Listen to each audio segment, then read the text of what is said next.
अस्सलामु अलैकुम वरहमतुल्लाहि वबरकातुहू। दोस्तों, आज हम एक नई वीडियो के साथ आपकी खिदमत में हाज़िर हुए हैं। उम्मीद करते हैं आपको हमारी ये वीडियो भी पसंद आएगी। तो दोस्तों, ये एक बादशाह की कहानी है। चलें चलते हैं अपनी वीडियो की तरफ। एक बादशाह के सामने किसी आलम ने ये मसला बयान किया कि ज़ानी के अमल का कर्ज उसकी औलाद या उसके अहले खाना में से किसी न किसी को चुकाना पड़ता है। उस बादशाह ने सोचा कि मैं इसका तजर्बा करता हूँ। उसकी बेटी हुस्न और जमाल में बेमिसाल थी। उसने शहजादी को बुलाकर कहा कि आम सादा कपड़ा पहनकर अकेली बाजार में जाओ, अपने चेहरे को खुला रखो और लोग तुम्हारे साथ जो मुआमला करें वो हू बहू आकर मुझे बताओ। शहजादी ने बाजार का चक्कर लगाया, मगर जो गैर महरम शख्स की तरफ देखता वो शर्म व हया से निगाहें झुका लेता। किसी मर्द ने उस शहजादी के हुस्न जमाल की तरफ ध्यान ही नहीं दिया।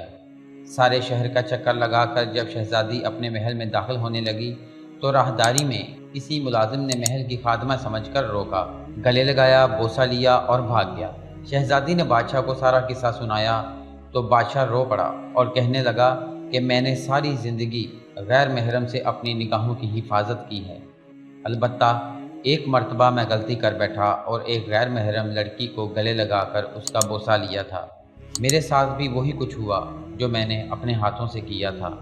हमें इस वाक़े से इबरत हासिल करना चाहिए। ऐसा ना हो कि हमारी कोताही का बदला हमारी औलादें चुकाती फिरें। जो शख्स चाहता है कि उसके घर की औरतें पाक दामन बनकर रहें, उसे चाहिए कि वो गैर महरम औरतों से बेतमा हो जाए। इसी तरह जो औरतें चाहती हैं कि हमारे खामन नेकोकार की ज़िंदगी गुजारें, बेहयाई वाले कामों को छोड़ दें, उन्हें चाहिए कि वो गैर महरम मर्दों की तरफ नज़र उठाना भी छोड़ दें, ताकि पाकदामनी का बदला पाकदामनी की सूरत में मिल जाए। तो दोस्तों, ये थी हमारी आज की वीडियो। उम्मीद है आपको पसंद आई होगी। नई वीडियो के साथ फिर से हाज़िर होंगे। तब तक के लिए इजाज़त दीजिए। अल्लाह हाफिज़। उम्मीद करता हूँ आपको वीडियो पसंद आई होगी। अगर वीडियो अच्छी लगी है तो लाइक एंड शेयर ज़रूर कीजिएगा and don't forget to subscribe our channel मुस्लिम मुअल्लिम online. Thank you for watching. अल्लाह निगहबान।